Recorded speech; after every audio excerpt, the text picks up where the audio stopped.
נביא אקים להם מקרב אחיהם כמוך, ונתתי דברי בפיו, ודיבר עליהם את כל אשר אצוונו. اللہ سبحانہ و تعالی قرآن مجید میں ارشاد فرماتا ہے کہ یہ لوگ جو یہ امی نبی پر ایمان لائے ہیں، یہ ان کی پیشن گوئیوں کو، ان کی نشانیوں کو توریت اور انجیل میں بھی پاتے ہیں۔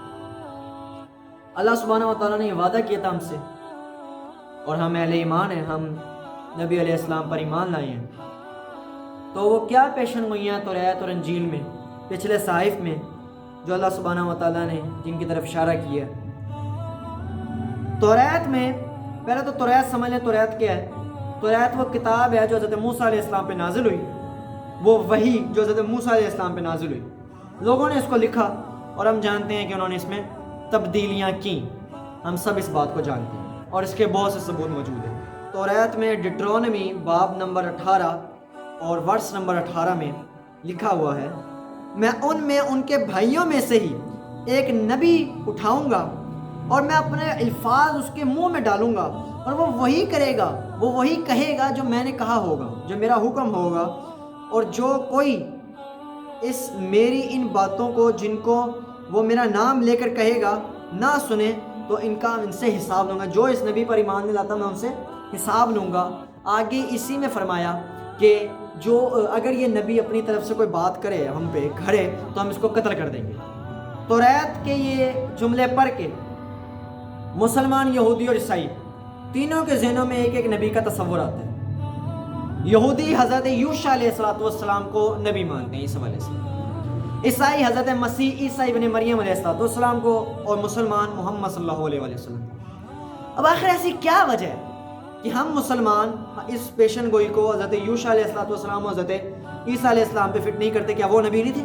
وہ بالکل نبی تھے، لیکن یہ پیشن گوئی محمد رسول اللہ صلی اللہ علیہ وسلم کے علاوہ کسی پر بھی پوری نہیں ہو سکتی۔ اس کا ثبوت نمبر 1، ان کے بھائیوں میں سے ایک نبی۔ اب یہ بات ہے جس میں پہلے سب کچھ ختم ہو گیا۔ ہم جانتے ہیں کہ حضرت ابراہیم علیہ السلام کے 2 بیٹے تھے، ایک کا نام تھا اسحاق، ایک کا نام تھا اسماعیل علیہ السلام اجمعین۔ تو یہ 2 بیٹے تھے، جن میں سے اسماعیل علیہ السلام کی اولاد میں سے کون آئے؟ عرب آئے، اور اسحاق علیہ السلام کی اولاد میں سے یہود آئے۔ تو یہود ایز اے قوم، ان کے بھائی کون ہوئے؟ عرب۔ تو یہاں سے بات ختم ہو گئی، یہ نبی عربی ہونا چاہیے۔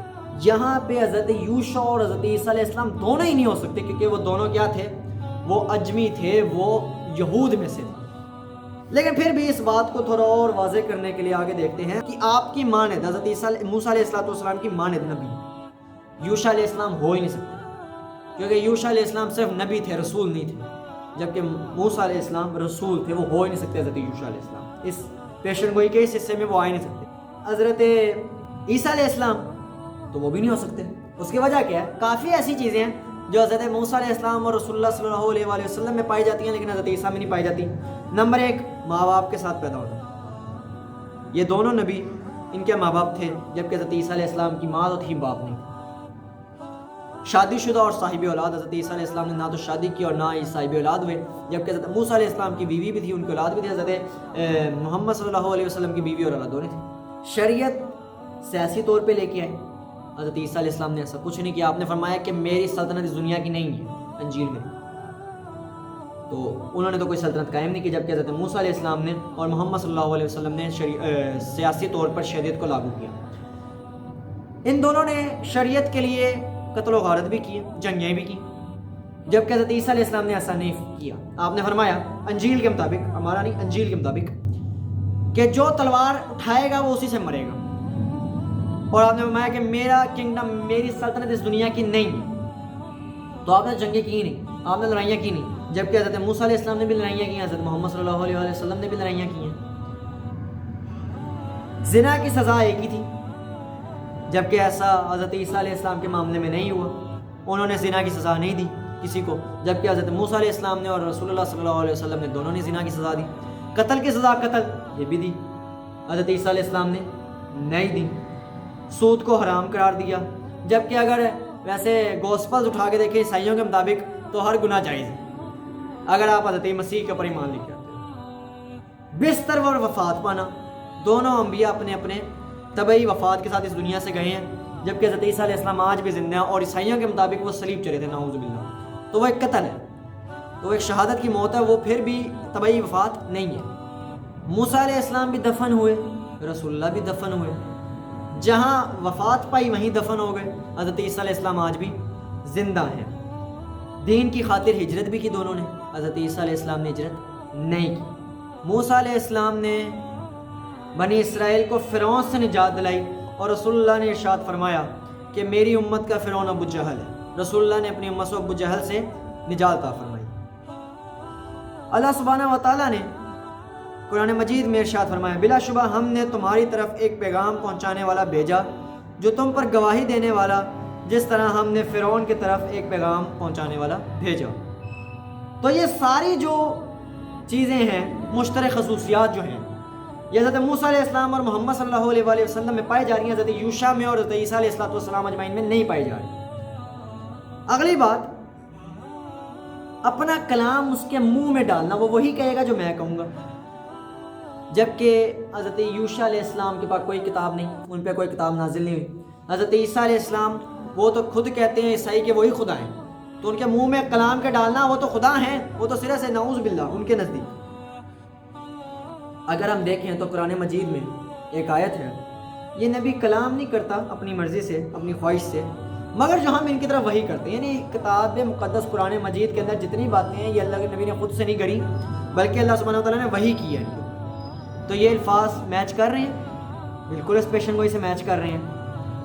اور اگر ہم دیکھیں تو اس میں یہ بھی ہے کہ جو نبی کی پیشن گوئی ہے، یہ رب کا نام لے کر یہ باتیں کرے گا لوگوں سے۔ اچھا، قرآن مجید کی جب بھی کوئی سورت پڑھتے ہیں، جب بھی کوئی آیتیں پڑھتے ہیں، تو شروع میں کیا پڑھتے ہیں؟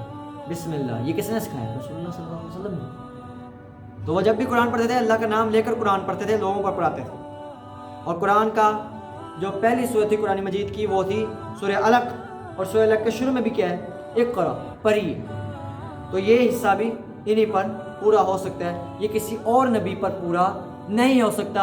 اس پوری دنیا میں آج تک جتنے بھی نبی آئے ہیں، صرف رسول اللہ صلی اللہ علیہ وآلہ وسلم ہی وہ واحد نبی ہیں جو حضرت موسیٰ علیہ السلام کے مانند ہو سکتے ہیں، ان تمام پیشن گوئیوں کے مد نظر رکھتے ہوئے۔ اور آخری بات کہ اگر یہ نبی اپنی طرف سے کوئی بات کریں گے تو میں ان کو قتل کر دوں گا۔